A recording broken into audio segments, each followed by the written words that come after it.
IVS good afternoon. Prayag సమర్పిస్తున్న smart invest కార్యక్రమానికి స్వాగతం. మార్కెట్స్లో ఇవాళ ఒక అనూహ్యమైన లాభాల జోరు మనకు కనిపించింది. ఇవాళ ఉదయం HDFC bank and bank Nifty నుంచి లభించిన మద్దతు నేపథ్యంలో ఒక దశలో 8,900 పాయింట్స్ వరకు నిఫ్టీ వెళ్ళడం మనం చూస్తున్నాం. 8896 ఇవాళ ఇంట్రాడే హై. బట్ తొలి హాఫ్ అన్ అవర్లోనే ఆల్మోస్ట్ 45 మినిట్స్లోనే ఆ లాభాలని ఆల్మోస్ట్ కరిగిపోయాయని చెప్పుకోవాలి. 8804 వరకు ఇవాళ ఇంట్రాడే లో టెస్ట్ చేసింది. బట్ మళ్ళీ లాస్ట్ 1.5 అవర్ ట్రేడింగ్ స్టార్ట్ అయిన తర్వాత నుంచి ఒక దశలో మళ్ళీ పుంజుకుంది ఆల్మోస్ట్ ఒక 40-50 పాయింట్స్ దాకా. ఇప్పుడు మళ్ళీ చూస్తున్నాం ఒక హాఫ్ అన్ అవర్ 15-20 మినిట్స్ నుంచి మళ్ళీ కొద్దిగా ప్రాఫిట్ బుకింగ్ కనిపిస్తుంది. 8816 దగ్గర ట్రేడ్ అవుతుంది. ఇంట్రాడేలో 8804 అంటే ఆల్మోస్ట్ 10 పాయింట్స్ దూరంలో ఉన్న మనం ఇంట్రాడే లో దగ్గరికి రావడానికి హ్యూజ్ వోలటాలిటీ ఇవాళ మనకు కనిపిస్తుంది. ఎస్పెషల్లీ బ్యాంక్ నిఫ్టీలో ఇవాళ మనకి మంచి మద్దతు చూస్తున్నాము. హెచ్డిఎఫ్సి బ్యాంక్ ఓవర్లో చెప్పుకోవాలంటే ఇవాళ హెచ్డిఎఫ్సి బ్యాంక్కి ఆల్మోస్ట్ 34 పాయింట్స్ దాకా నిఫ్టీకి పాజిటివ్గా కంట్రిబ్యూట్ చేస్తుంది. 30% దాకా వెయిటేజ్ ఉన్న నేపథ్యంలో హెచ్డిఎఫ్సి బ్యాంక్ నుంచి లభించిన మద్దతు వల్ల ఈ గెయిన్స్ మనం చూస్తున్నాం. బట్ స్టిల్ హెచ్డిఎఫ్సి బ్యాంకులో అయితే ఇవాళ ఉదయం ఆల్మోస్ట్ ఒక 8-9% దాకా ప్రాఫిట్స్ కనిపించాయి. బట్ బాగా ప్రాఫిట్ బుకింగ్ కనిపిస్తుంది హెచ్డిఎఫ్సి బ్యాంకులో. అందుకే ఆల్మోస్ట్ ఒక 2.5% మాత్రమే గెయిన్స్ ప్రస్తుతం ఉన్నాయి. 5.5-6% దాకా ప్రాఫిట్ బుకింగ్ మనకి హెచ్డిఎఫ్సి బ్యాంకులో కనిపించింది. ఓవరాల్గా అయితే ఇవాళ మంచి ఎఫ్ఐ బయింగ్ కూడా ఆల్మోస్ట్ మార్కెట్స్లో ఉందని మనకు అర్థమవుతుంది. ఆల్మోస్ట్ 3,000 కోట్ల రూపాయల మేర కొనుగోలు చేశారు ఎఫ్ఐఎస్. ఇదొక బేసిక్ ఫిగర్ దాకా మనకు కనిపిస్తుంది. అండ్ ఎస్పెషల్లీ కొన్ని సెక్టార్స్లో ఇవాళ మనకి బయింగ్ కనిపిస్తుంటే auto, IT, metal, PSU banks వీక్గా ఉన్నాయి. Financial services, private banks, reality, pharma లాంటి కౌంటర్స్లో మంచి బయింగ్ చూస్తున్నాము. క్యాడే లాంటి కౌంటర్స్ ఇవాళ వరుసగా రెండో రోజు కూడా లాభాల్లో కొనసాగుతున్నాయి. బయోకాన్ వాళ్ళ కీమోథెరపీ డ్రగ్కి సంబంధించి బయోసిమిలర్కు యూఎస్ఎఫ్డి ఆమోదం లభించింది. దానివల్ల బయోకాన్ కూడా ఇవాళ 50 వీక్ హైట్ వచ్చేసి చాలా స్ట్రాంగ్గా కనిపిస్తుంది. And Kotak bank, axis bank రెండు మెర్జ్ అవుతాయి. మెర్జ్ ఒక పెద్ద ఎంటిటీ అవుతుంది. Almost 9 lakh crores of entity అవుతుందేమో మనకు వార్తలు వెలువడ్డాయి. బట్ రెండు ఆర్గనైజేషన్స్ దీన్ని ఖండించినప్పటికీ ఈ స్టాక్స్లో కొద్దిగా మొమెంటం మనం చూస్తున్నాము. బిహెచ్ఎల్ ఐడియా నిఫ్టీ 50 నుంచి తొలగించారు. వాటి స్థానంలో మనకు ఐఓసి అండ్ ఐబీ హౌసింగ్ రాబోతున్నాయి. ఈ న్యూస్ నేపథ్యంలో ఎందుకంటే మార్చి 31 నుంచి ఇది అమలవుతుంది. బట్ ఈ న్యూస్ వల్ల బిహెచ్ఎల్ ఐడియా తాత్కాలికంగా కొద్దిగా పనిష్ చేశాయి మార్కెట్స్. చాలా అంశాలు మనం డిస్కస్ చేయాల్సిన అవసరం ఉంది. ఇవాళ 52 వాళ్ళ గరిష్ట స్థాయిని టచ్ చేసిన స్టాక్స్ 50+ దాకా ఉన్నాయి. వాటిలో ఆల్కెమ్ ల్యాబ్స్ కంటిన్యూస్గా 50 వీక్ హై టచ్ చేస్తుంది. ఐఎఫ్బి ఆగ్రో కూడా ఇవాళ ఒక 17% దాకా పెరిగింది. IFB industries and IFB agro 10%+ gains ఈ టూ స్టాక్స్లో చూస్తున్నాం. ఆర్బిఎల్ బ్యాంక్ 440 రూపీస్ 420 క్రాస్ చేసి చాలా స్ట్రాంగ్గా కనిపిస్తుంది. సట్లైజ్ జల్ విద్యుత్ నిగమ్ లిమిటెడ్, టాటా పవర్ లాంటి కౌంటర్స్ కూడా ఇవాళ 50 వీక్ హై టచ్ చేసిన స్టాక్స్ జాబితాలో ఉన్నాయి. ఇప్పటివరకు మార్కెట్ ట్రెండ్ ఏంటి, ఎలాంటి వ్యూ ఈ టైంలో మార్కెట్స్లో తీసుకోవాలి అంశాలు మనతో డిస్కస్ చేసింది అనలిస్ట్ సిద్ధంగా ఉన్నారు.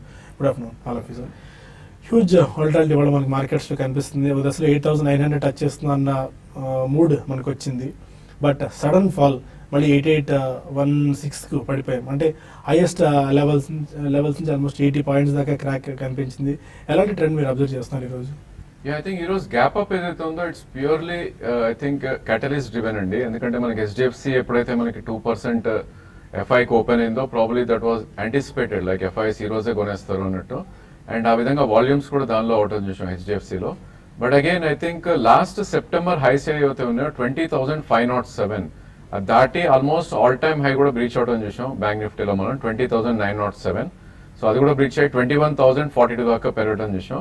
బట్ అగైన్ సస్టైన్ కాలేకపోయింది హైలో. దీని ఇండికేషన్ ఏంటంటే ప్రాబ్లీ మార్కెట్ మోర్ కన్సాలిడేషన్ కి ఎక్కువ మొగ్గు చూపే అవకాశాలు ఉన్నాయి. లేదంటే బుల్స్ ఐ థింక్ మేబీ నిఫ్టీని 8850 అబోవ్ హోల్డ్ చేసేవాళ్ళు, లేదంటే బ్యాంక్ నిఫ్టీని 20,800 అబోవ్ హోల్డ్ చేసేవాళ్ళు. బట్ ఐ థింక్ ఈ నేపథ్యంలో ప్రాబ్లీ గ్యాప్ ఫిల్లింగ్ అనేది కొద్దిగా ఫాస్ట్ గా జరుగుతుంది అనిపిస్తుంది. మనం ఉదయం అనుకున్నాం ప్రాబ్లీ 1 వీక్ లో గ్యాప్ ఫిల్ అయ్యే అవకాశం ఉంది. But almost 50% of the gap ఈ రోజు ఫిల్ అవటం చూసాం ఇన్ఫాక్ట్ నిఫ్టీలో అండ్ బ్యాంక్ నిఫ్టీలో కూడా. సో నిన్నటి బ్యాంక్ నిఫ్టీ క్లోజింగ్ చూస్తే కనుక 20,243 మనకి క్లోజ్ అయింది. అండ్ ఓపెన్ 20,918 అంటే almost 700-750 points open up gap open up చూసాం. అండ్ అగైన్ ఆ గ్యాప్ ఆల్మోస్ట్ 50% ఫిల్ చేసింది. సో నా ఉద్దేశంలో ప్రాబ్లీ ఈ రోజు టాప్ ఏదైతే ఉందో నెక్స్ట్ కపుల్ ఆఫ్ వీక్స్ అదే టాప్ ఉండే అవకాశాలు ఉన్నాయి. అండ్ కన్సాలిడేషన్ లో కరెక్ట్ అయ్యి ఇన్ఫాక్ట్ బ్యాంక్ నిఫ్టీ 20,200 20,100 మధ్యలోకి వస్తే కనుక లాంగ్ పొజిషన్స్ క్రియేట్ చేసుకోవచ్చు. 19,900 మనకి ఈ స్టేజ్ లో 20-day మూవింగ్ యావరేజ్ ప్రాబ్లీ ఒక స్ట్రాంగ్ సపోర్ట్ గా ఉండే అవకాశాలు ఉన్నాయి. బట్ నిఫ్టీ కొద్దిగా భిన్నంగా మనం చూస్తున్నాం ట్రేడింగ్ ప్యాటర్న్స్. ఎందుకంటే లాస్ట్ సెప్టెంబర్ హై ఏదైతే ఉందో 8968 ప్రాబ్లీ అది ఒక కీ రెసిస్టెన్స్ గా మనం కదా కొద్ది రోజులుగా చెప్పుకుంటున్నాం. అండ్ ఈ రోజు హై చూస్తే కనుక 8896. సో బ్యాంక్ నిఫ్టీతో కంపేర్ చేస్తే కొద్దిగా అండర్ పర్ఫార్మ్ చేసింది కాబట్టి ప్రాబ్లీ ఆల్మోస్ట్ నిన్నటి గ్యాప్ ఏదైతే ఉందో ఆల్మోస్ట్ ఫిల్ అవుట్ అని చూసాం. ఎందుకంటే 8783 అండ్ 8804 ఆల్మోస్ట్ 15-20 పాయింట్స్ గ్యాప్ ఉంది కాబట్టి డెఫినెట్ గా ఈవెన్ నిఫ్టీ కూడా కన్సాలిడేషన్ నుంచి కొద్దిగా డౌన్వర్డ్ బయాస్ ఉంది. బట్ అగైన్ 8684 అనేది ఒక key support 20-day moving average. So probably అక్కడ I think one should start buying and 8650 కింద స్టాప్ లాస్ పెట్టాలి. ఈ రోజు ట్రేడ్ లో హైలైట్ ఏంటంటే ఆల్మోస్ట్ హెచ్డిఎఫ్సి బ్యాంక్ వాల్యూమ్ చూస్తే కనుక 9.7 crores ఆల్రెడీ ట్రేడ్ అవుతుంది చూసాం. సో ప్రాబ్లీ ఇది మంత్లీ వాల్యూమ్ యావరేజ్ వాల్యూమ్ చూస్తే కనుక 3.5 crores ఉంది. బట్ అగైన్ ఈ రోజు almost 6 months volume with in single day చూసాం కాబట్టి మేబీ ఫర్దర్ కొద్దిగా ప్రాఫిట్ బుకింగ్ వచ్చే అవకాశాలు ఉన్నాయి. ఈ స్టాక్ ని కూడా అవాయిడ్ చేయాలి ఈ స్టేజ్ లో. మేబీ 1250 నుంచి 1320 మధ్యలోనే నెక్స్ట్ బయింగ్ పాయింట్ గా మనం డిసైడ్ చేయొచ్చు.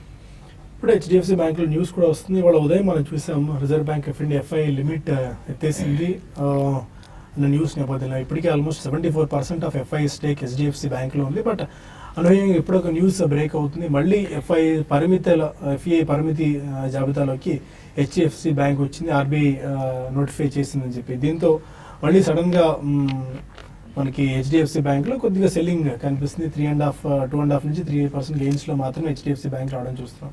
మీరు ఎలాంటి మూవ్ అబ్జర్వ్ చేస్తున్నారు? అండ్ ఎస్పెషల్లీ బ్యాంక్ నిఫ్టీలో ఏమైనా పొజిషన్స్ సజెస్ట్ చేస్తారు ఈ టైంలో? అంటే ఇది ట్రెండ్ అనేది మనం చూస్తాం, చాలా వోలటాలిటీ అనేది చూసాము. నిన్నటి రోజు బేర్స్ బాగా ట్రాప్ అయిపోయారని చెప్పొచ్చు, ఈ రోజు బుల్స్ ట్రాప్ అయ్యారని చెప్పొచ్చు. తర్వాత ఇప్పుడే మనం చూస్తాం హెచ్డిఎఫ్సి బ్యాంక్ లో మళ్ళీ 74 అంటే లిమిట్ కూడా క్రాస్ అయిపోయింది. కాబట్టి ఇక్కడ నుంచి మళ్ళీ ఎఫ్ఐస్ ఫ్రెష్ బయింగ్ అనేది హెచ్డిఎఫ్సి బ్యాంక్ లో ఉండకపోవచ్చు. సో ఇవన్నీ కూడా ఏంటంటే ఆ రోజు తర్వాత 1-2 రోజులు న్యూస్ తగ్గట్టుగా మార్కెట్ రియాక్ట్ అవుతుంది. తర్వాత మార్కెట్ కానీ చూసుకుంటే ఈ రోజు హై నుంచి 8872 హై, ఇప్పుడు 8829 ఉంది ప్రస్తుతం. అంటే దాదాపు నిఫ్టీ ఒక 40-50 పాయింట్స్ దాకా నిఫ్టీ కరెక్ట్ అయింది. నిఫ్టీ ఫ్యూచర్ మార్కెట్స్లో ఏంటంటే ఇప్పుడు ఈ లెవెల్లో బ్యాంక్ నిఫ్టీ అంతా సజెస్ట్ చేయనండి, బయింగ్ అయితే వద్దని చెప్తాను. ఎందుకంటే ఆల్రెడీ హయ్యర్ లెవెల్స్లో లాంగ్ షార్ట్స్ ఏవైతే ఉంటాయో అన్ని కవర్ అయిపోయి ఓన్లీ ఎక్కువ బేస్ ఫామ్ అయి ఉంటుంది, లాంగ్స్ వైపు ఎక్కువ ఉంటుంది. కాబట్టి అవన్నీ కూడా మళ్ళీ ఇప్పుడు సిస్టంలోకి వచ్చి మళ్ళీ బ్యాంక్ నిఫ్టీ మీద ప్రెషర్ రావచ్చు. దీనికి తోడు కొన్ని బ్యాంక్స్ లైక్ యాక్సిస్ బ్యాంక్ ఒకటి వీక్గా ఉంది, ఈవెన్ ఐసిఐసిఐ బ్యాంక్ తర్వాత ఎస్బీఐ లాంటివి కూడా ఈ లెవెల్ నుంచి పెద్దగా పెరగకపోవచ్చు. ఈవెన్ హెచ్డిఎఫ్సి బ్యాంక్లో కూడా ఇప్పుడు ఈ న్యూస్ ఏదైతే మళ్ళీ ఫ్రెష్గా ఇప్పుడు వచ్చిన న్యూస్ ఉందో అది కూడా కొంచెం హెచ్డిఎఫ్సి బ్యాంక్ ఆల్రెడీ మనం చూసాము హై నుంచి హెచ్డిఎఫ్సి బ్యాంక్ హెవీగా కరెక్ట్ అవుతూ ప్రస్తుతానికి 1362 దగ్గర ఒక టైంలో 7-8% ఉన్నది, ఇప్పుడు 2%కి వచ్చేసింది. ఈవెన్ లో కూడా కట్టే అవకాశాలు ఉన్నాయి. కాబట్టి సెల్ హెచ్డిఎఫ్సి బ్యాంక్ అంటాను ఇప్పుడు ప్రస్తుతం రేట్లో సెల్ చేయమంటాను. 1340 ఇమీడియట్ టార్గెట్గా చెప్పచ్చు. ఈవెన్ 1328 ఆ లెవెల్స్ కూడా టెస్ట్ చేయొచ్చు. గ్లోబల్ మార్కెట్స్ కూడా కొంచెం పాజ్లో ఉన్నాయి, అంటే కొంచెం ప్రాఫిట్ బుకింగ్ కనపడుతుంది. కాబట్టి ఫ్రెష్ లాంగ్స్ ఎఫ్ఎన్ఓలో వద్దని చెప్తాను. తర్వాత ఇంకా ఇన్వెస్ట్మెంట్కి మనం రిపీటెడ్గా చెప్తూనే ఉంటాం, ఆల్రెడీ ఇన్వెస్ట్ చేసిన ఉన్న వాళ్ళు హోల్డ్ చేయమంటాను. మార్కెట్స్ కన్సాలిడేషన్లో ఉండే అవకాశం ఉంది. ఈరోజు క్లోజింగ్కి నిఫ్టీ ఈ లెవెల్స్ నుంచి కూడా కొంత కిందకి రావడానికి అవకాశం ఉంది. మరోవైపు మెటల్స్ తర్వాత ఐటీ ప్యాక్లో కూడా కొంత సెల్లింగ్ ఉంది. ఫ్రెష్ లాంగ్స్ అయితే కొంచెం వెయిట్ చేసి స్టాక్ పికింగ్ అనేది నెక్స్ట్ వీక్లో తీసుకోమని చెప్తాను. ఓకే, ఇప్పుడు న్యూస్ ఈక్విటీ గురించి విన్నాం. అంటే కమోడిటీ ప్యాక్ ఎలా ఉంది వంశీ గారు? గోల్డ్ అండ్ క్రూడ్ ఆయిల్ మీద ఎలాంటి ట్రేడింగ్ స్ట్రాటజీస్ టైంలో అవలంబించవచ్చు?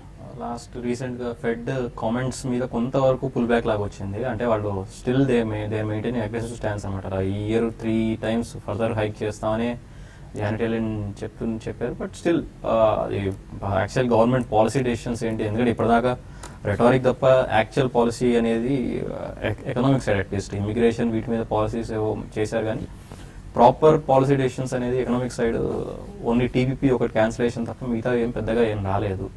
ప్లస్ ఐఎంఎఫ్ ప్రకారం కూడా చూసుకుంటే ట్రంప్ పాలసీస్ వల్ల గ్రోత్ రావచ్చు అని వాళ్ళ ఎక్స్పెక్టేషన్ ఉంది, ఐఎంఎఫ్ ఫోర్కాస్ట్ రీసెంట్గా ఒక ఇంటర్వ్యూలో. బట్ ఇవన్నీ జస్ట్ ప్రాబబిలిస్టిక్ ఎక్స్పెక్టేషన్స్ అంతే, కాంక్రీట్ ఎవిడెన్స్ మీద లేదా ఎనీ దీని మీద బేస్ చేసుకునేది కాదు. కాబట్టి మార్కెట్స్ పెద్దగా రియాక్ట్ అవ్వట్లేదు. ఏదో గోల్డ్ సైడ్ తీసుకోండి, డాలర్ ఇండెక్స్ తీసుకోండి, మోరలెస్ ఫ్లాట్గా ట్రేడ్ అవుతుంది లాస్ట్ ఫ్యూ వీక్స్ నుంచి. క్రూడ్ ఆయిల్ పరంగా తీసుకుంటే ఒపెక్ ప్రొడక్షన్ కట్స్ అవుతున్నాయి, దాదాపు 90% వరకు కాంప్లైన్స్ అవుతుందని రిపోర్ట్స్ వస్తున్నాయి. అంటే ఒపెక్ ప్రొడక్షన్ దాదాపు 29.88 మిలియన్ బ్యారల్స్ పర్ డే వరకు తగ్గినట్టు. అంటే ప్రీవియస్లీ 30 మిలియన్ బ్యారల్స్ పైన ఉన్నది, 29.88 మిలియన్ బ్యారల్స్కి తగ్గిందని అంచనాలు సెకండరీ సోర్సెస్ నుంచి అంచనాలు వస్తున్నాయి. అట్లాగే నాన్ ఒపెక్ కంట్రీస్ దాదాపు 40% వరకు కంప్లైంట్ అయ్యారని ప్రొడక్షన్ కట్స్కి రిపోర్ట్స్ వస్తున్నాయి. ఆఫ్ కోర్స్ మేజర్ రీజన్ అంటే రష్యా ఏదైతుందో గ్రాడ్యువల్గా తగ్గిస్తానని ఆల్రెడీ ఒప్పుకుంది కాబట్టి దీనివల్ల పెద్దగా ఇదే లేదు. సో యాజ్ ఎక్స్పెక్టెడ్ నడుస్తుంది క్రూడ్ ఆయిల్లో ప్రొడక్షన్ కట్స్ అయితే. బట్ స్టిల్ ఇంకో 6 months వరకు దీని ఇంపాక్ట్ ఉండకపోవచ్చు అన్న ఎక్స్పెక్టేషన్స్ ఏ ఉన్నాయి. కాబట్టి మనకి ప్రైస్లో రియాక్షన్స్ పెద్దగా ఏం లేదు. ఆల్రెడీ డిస్కౌంట్ అయిపోయింది న్యూస్. ప్రస్తుతానికి అయితే మార్కెట్ సైడ్ వేసే ట్రాక్ అవుతుంది. Okay fine. ఇంకా కొంతమంది కాలర్స్ లైన్లో ఉన్నారు. First caller Srinivas Reddy. అడగండి శ్రీనివాస్ రెడ్డి. హలో, మీ టీవీ వాళ్ళని తగ్గించి క్వశ్చన్ ఫోన్లో అడగండి స్ట్రైట్గా. సార్ నమస్తే సార్. నమస్కారం అండి, చెప్పండి. సార్ హెచ్డిఎఫ్సి సార్, అది దానికి 4-5 years అయింది తీసుకుని. ఓకే, అది ఉంచుకోవచ్చు ఇంకా అమ్మేసుకోవచ్చు సార్. హెచ్డిఎఫ్సి కదా? ఒకటి స్టైల్ స్టాషన్ ఒకటి రెండు షేర్లు sir. Okay, HDFC and straight session. HDFC is undisputed leader అండి ఆ స్పేస్ లో, హోమ్ లోన్స్ లో. ఓన్లీ థింగ్ ఏంటంటే ఇది లార్జ్ క్యాప్ స్టాక్ కాబట్టి మీకు ప్రాబ్లీ ఎక్కువ రిటర్న్స్ రాకపోవచ్చు. మేబీ ట్రేడింగ్ కోసం మీరు యూజ్ చేయొచ్చు ఈ స్టేజ్ లో. లేదు అంటే కనుక 50% మీరు అమ్మి కొద్దిగా మూమెంటం ఉన్న స్టాక్స్ ఏవైతే ఉన్నాయో అదే స్పేస్ లో దివాన్ హౌసింగ్ కానీ క్యాన్ఫిన్ హోమ్స్ కానీ మీరు షిఫ్ట్ అవ్వచ్చు. ఎందుకంటే రిటర్న్ ఆన్ క్యాపిటల్ హెచ్డిఎఫ్సి కన్నా మిడ్ క్యాప్ స్పేస్ లో ఎక్కువ వచ్చే ఛాన్స్ ఉంది. స్టార్ చూస్తే కనుక probably last couple of weeks లో మనకి కొద్దిగా అప్ ట్రెండ్ రావటం చూసాం. ఆల్మోస్ట్ దీని బాటమ్ అనేది అరౌండ్ 840 దగ్గర ఫామ్ అవటం చూసాం. మేబీ 1184 కరెంట్ మార్కెట్ ప్రైస్ ఉంది. ఇది 1330 నుంచి 1400 దాకా నెక్స్ట్ 6 months to 1 year వెళ్ళే ఛాన్స్ ఉంది. మీరు లాంగ్ టర్మ్ ఇన్వెస్టర్ అయితే హోల్డ్ చేయమని చెప్తాను. ఇన్ కేస్ ట్రేడింగ్ పొజిషన్ ఉంటే కనుక 200-day మూవింగ్ యావరేజ్ అయితే ఉందో 1083 కింద స్టాప్ లాస్ పెట్టుకుని మేబీ 1240 నుంచి 1280 మధ్యలో మీరు ప్రాఫిట్స్ అనేది బుక్ చేసుకోవాలి. ఓకే, ఇక మరిన్ని కాల్స్ అండ్ ఈమెయిల్స్ తీసుకునే ముందు స్మార్ట్ ఇన్వెస్ట్లో చిన్న బ్రేక్ తీసుకుందాం.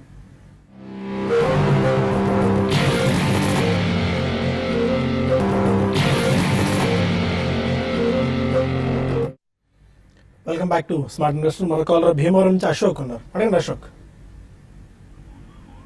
హలో, హలో, చెప్పండి అశోక్. నమస్కారం సార్. నమస్కారం, చెప్పండి. ఈ ఎంటీహెచ్ కేర్ ని లాంగ్ టర్మ్ లో తీసుకోవచ్చు అంటారు సార్? ఎంటీహెచ్ కేర్ ఏదండి? ఈ MTH care MT. Okay Educare okay okay DUCR. Fine. Definitely తీసుకోకూడదండి. ఈ స్టాక్ చూస్తే కనుక ఎంటీఈడి కేర్ ఆల్మోస్ట్ 199 నుంచి క్లోజ్ టు 96 దాకా పడిపోవడం చూసాం. Viraj market Nifty almost 500-600 points పెరిగితే లాస్ట్ 1 year లో ఈ స్టాక్ హాఫ్ అయింది. సో ఇలాంటి stocks only speculative by nature ఉంటాయి కానీ డెఫినెట్ గా తీసుకోకూడదు. ఇన్వెస్ట్మెంట్ కి అయితే అస్సలు తీసుకోకూడదు. And last couple of days లోనే ఈ స్టాక్ గ్యాప్ డౌన్ తోటి ఓపెన్ అయ్యి 170 to క్లోజ్ టు 95 దాకా రావడం చూసాం. ఇన్ కేస్ మీరు ట్రేడర్ అవుతే కనుక ఒక కీ సపోర్ట్ మనకి అరౌండ్ 87 దగ్గర ఉంది. సో కరెంట్ మార్కెట్ ప్రైస్ 95 ఉంది. సో రిస్క్ టు రివార్డ్ ఈ స్టేజ్ లో కొద్దిగా ఫేవరబుల్ ఉంది ట్రేడర్స్ కి. బట్ ఇన్వెస్ట్మెంట్ కి కంప్లీట్లీ అవాయిడ్ చేయాలి. ట్రేడింగ్ కూడా 95 కరెంట్ మార్కెట్ ప్రైస్ ఉంది. 87 కింద స్ట్రిక్ట్ స్టాప్ లాస్ పెట్టి ట్రేడింగ్ పొజిషన్ తీసుకోవచ్చు. అదేవిధంగా 117 to 124 వస్తే కనుక అక్కడ మీరు ఎగ్జిట్ అయ్యే ప్రయత్నం చేయాలి. అచ్చంపేట నుంచి నగేష్ మన కాలర్. అడగండి నగేష్. ఓకే సార్, నమస్తే సార్. కేసీ గారిని అడగాలనుకుంటున్నాను సార్. చెప్పండి. ఓకే సార్, ఇది సన్ టీవీ కాల్ ఆప్షన్ ఉంది సార్ 760. ఓకే, 15 రూపీస్ లో కొన్నాం sir. 760 calls and TV. Okay, ఇక్కడ సన్ టీవీ రిజల్ట్ తర్వాత సారీ సన్ టీవీ కదా అడిగింది. Sun TV. అంటే సన్ టీవీలో చాలా విపరీతమైన స్పెక్యులేటివ్ యాక్టివిటీ అనేది ఈ మధ్యకాలంలో చూసామండి. ఈ మధ్యకాలంలో కాదు, ఎక్కువ ఏంటంటే ఇది న్యూస్ మీద ఆధారపడి ఉంటుంది.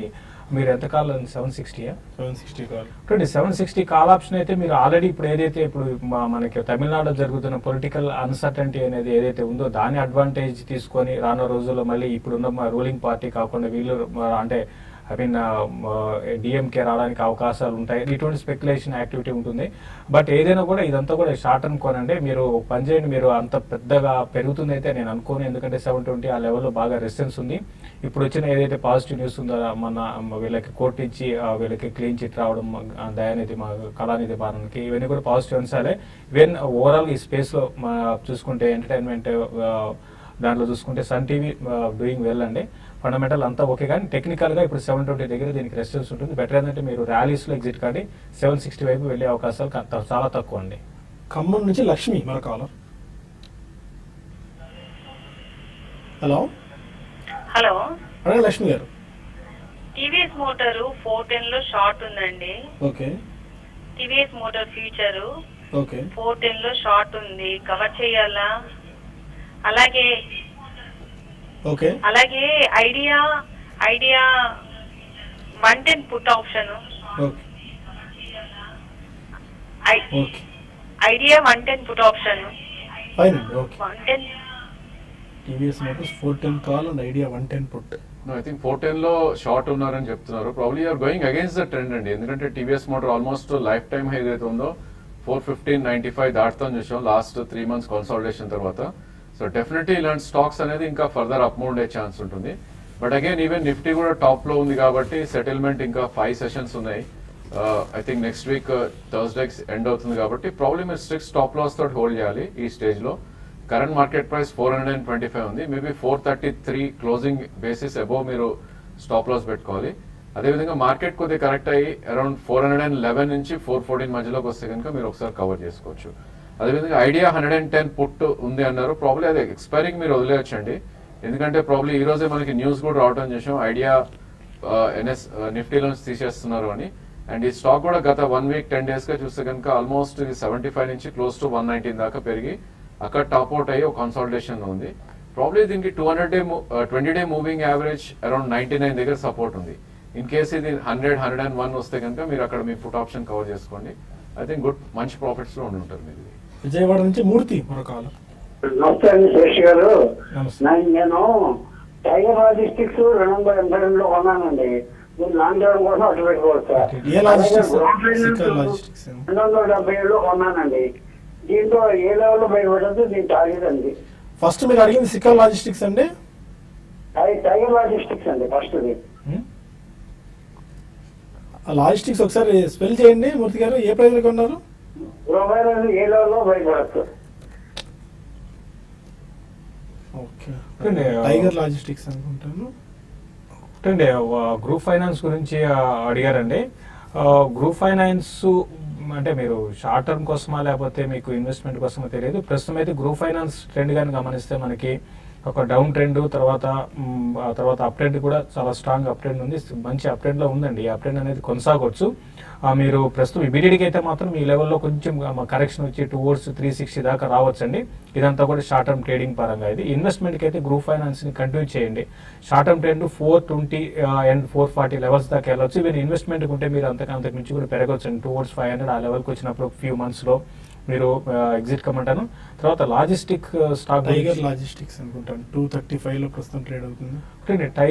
టైగర్ లాజిస్టిక్ గురించి ప్రస్తుతం అయితే మీరు హోల్డ్ చేయండి. లాజిస్టిక్ స్పేస్ లో మీరు ఉండాలి అంటే మాత్రం టైగర్ లాజిస్టిక్ కన్నా మీరు వేరే దాన్ని సెలెక్ట్ చేసుకోమంటాను. ఇది ఉన్న వాటిలో బెటర్ అండి. అయితే ఇదేంటంటే కొంచెం మనకి వాల్యూమ్ పరంగా అంత ఎక్కువ జరగదు.